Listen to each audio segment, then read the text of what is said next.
Over the years, many anime have came out that people expected to be the next big thing.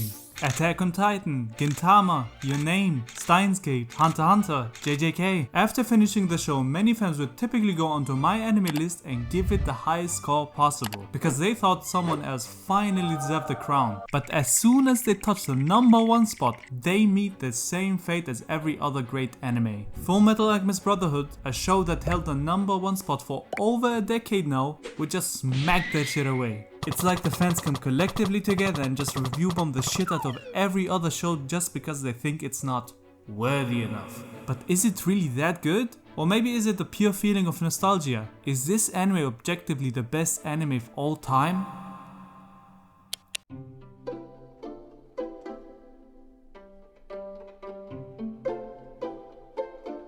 Alchemy is the core power system of Fullmetal Alchemist. It's essentially the power to create anything you can imagine as long as you understand the theory behind it. You could create vehicles, weapons, buildings, toys. Oh, okay, maybe not. Everything you desire can come true. And instead of having some kind of energy or mana pool to pull out power from, in Fullmetal Alchemist you need to follow the laws of equivalent exchange. Because nothing can be created out of nothing. So you need to offer a material of an equal value to create the item you desire. You can't just fart out a lightning bolt out of your ass, you need to find the correct formula to form it. And these different combinations of formulas, elements and reactions are the reason why Fullmetal Alchemist's power system is set apart from the others. It's very unique and feels more natural and immersive than just plain magic spells with no depth behind them. Yes, I'm talking about him. It is also something you can study and learn instead of just, I was born with the magic of light, a type of magic you see every 1 in a trillion and allows me to dissect the very fabric of space. Like no, it revolves heavily on what you have learned about the elements and reactions and how you can combine them to create something that aids you in your current situation. Like said, but what Fullmetal Alchemist really excels at is showing the evil and horrible side of alchemy. Although alchemy has many uses, it could also be used as a weapon to terrorize others. Usually other shows have like 1 to 2 stories or occurrences that are truly evil, but Fullmetal Alchemist says fuck that and turns that shit to 1,000. It's scary, it's ominous, it's something not to be toyed with, especially when crossing specific lines similar to what the Elric brothers did. After their mother's death, they put their heart and soul into learning alchemy and mastering every single part of it, hoping that someday it would lead them to figuring out how to resurrect people from death. A forbidden ritual you cannot just bypass with normal alchemy because of how unpredictable it is. After the long and hard years of research, they finally achieved that knowledge and performed the ritual to revive their mother, despite knowing it is the one rule you should not break. And what they did not expect is the price they would have to pay to conclude this ritual. A mysterious god appears out of nowhere and takes Alphonse's body as well as Edward's left leg as compensation of doing the taboo. And at the end, the only thing that was left from all this horror is a miserable looking creature that can't even be called a human anymore. It's then and there they realize they don't actually know what they are dealing with. They realize that alchemy is not just sunshine and rainbows. But it's not just the unknowing that makes this story more interesting. Throughout the show we see many occurrences where the ethics and morality of one's actions through the use of alchemy are questioned, and as the Elric brothers embark on their journey to retrieve their body parts, they dive deeper into this rabbit hole and discover things that are awful. The plot is really simple. You have these 2 brothers who committed a sin, trying to revive their mother. It goes south, they lose their body parts and are in search of the Philosopher's Stone to retrieve them. But what really drags you in into watching episode after episode is how it creates many curiosity loops from the get-go. At first you have your normal little adventure of 2 brothers. Many questions arise like, what is alchemy? Why are the brothers state alchemists? What do these characters even have to do with them? What the fuck is even going on? It's these vague depictions of this world that keep you watching, and every time one question is solved, another one keeps showing up, all the while it getting darker and more fucked up by the episode. Bit by bit, this simple and innocent adventure turns into a complex and hellish nightmare.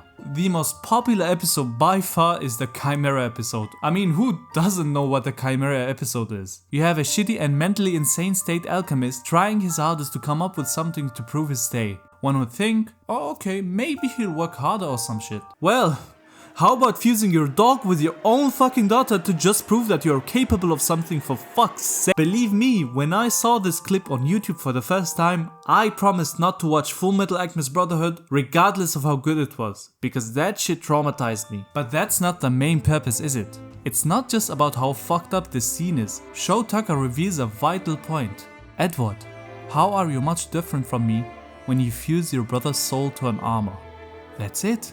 He is the one to bring up the truth behind alchemy. It's not about how useful or cool this power could be. No, it's about how far you could go when possessing such powers. It is pushing the boundaries past the red line for the sake of progressing scientific discoveries. And this is not something we are not familiar with. There are many things we have discovered by any means possible, and human experiments are one of them. Is it really worth it to proceed with these adventures and seek out the truth when our people's lives at stake? Because the more they go on, the more they uncover. The more they uncover, the more they realize how fucked up the world of alchemy is. They almost wiped out an entire race, for fuck's sake. And that's what makes Full Metal Alchemist really special. Combine a very interesting and creative power system that is unique unlike others, with a plot where it makes the viewer question not only about minor details, but also the ethics and morality of each action, and you get yourself a pretty good fucking show. But there is also another tool the author used to make these things come to life. It's the characters. Unlike many shows where some random ass character gets introduced and then gets thrown into the void, never to be heard of again, in Full Metal Alchemist almost every character plays a crucial role in the story. Colonel Hughes, Mustang, the teacher, Scar, King Bradley, who awfully looks like Omni-Man, Winry, Hohenheim. All these characters aren't pawns just for the sake of progressing the story and giving all the screen time to the main characters. They actually talk, they have their own problems, motives and reasons onto why they do what they do. If it wasn't for Colonel Hughes, they would have never uncovered the truth about the transmutation of humans.